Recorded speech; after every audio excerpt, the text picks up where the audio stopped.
Since then, he's played everything from funk to semi-classical to straight-ahead jazz, and of course, a whole range of music that his work with the ECM label has permitted him. So when I got Lyle Mays in front of a microphone, we sat down and talked a little bit about the dichotomy of the acoustic piano versus all of the electronic toys he has to play with.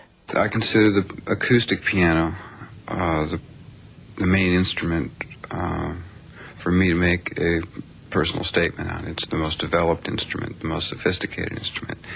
The synthesizers, to me, are tools for orchestration.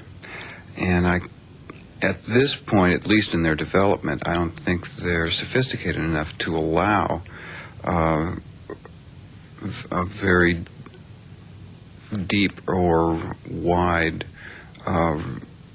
range for that kind of personal expression.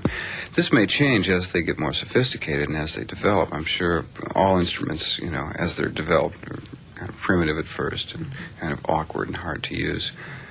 But for me, the split in my mind is almost constant these days. I'm thinking texturally as well as kind of soloistically all the time, and trying to get comfortable with what's become now my instrument, which includes an acoustic piano and a bank of analog and digital synthesizers and effects and pedals and things like that. The challenge for me is to get so comfortable with that instrument that the ideas as they occur to me can come out through the proper channels. If I have a real atmospheric idea, it's much easier for me to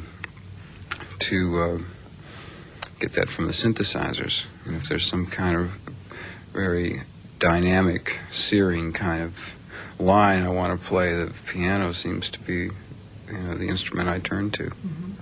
Because in a way, watching your solo concert the other night, it wasn't like any of the other solo concerts in that it was more like watching a band leader who says, the orchestra is my instrument.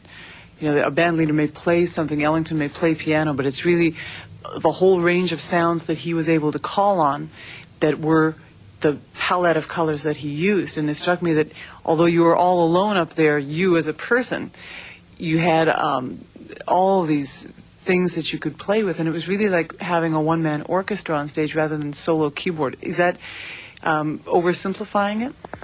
I don't know. It was part of my conception is to get a bigger sound through this increase in technology. It's pretty interesting. If I'm playing one of the synthesizers that has a sequencer, I can while I'm playing put that into a record mode and improvise into that, and then after a certain length of time stop that and play that back, and then move to another instrument. So you have the original improvised thought, but then that comes back and you can put another thought on top of that. So you're dealing not only with kind of a linear musical improvisation, but there's also almost kind of an improvisation with technology, and then the combinations that come from that. It's pretty exciting right now. And there's a lot happening. Yeah. It sounds like it could almost multiply exponentially, like rather than just add one layer on at a time, you're sort of playing with concepts that let you spin off in 4 directions at once instead of just 1 or 2. You're not just adding, you're multiplying. Oh, yeah. I mean, it's always, I don't know, the end is not in sight. I mean, it's so open-ended right now, and things are changing so fast that this conversation may be outmoded by the time it gets to print. I mean, I don't know. The possibilities are endless.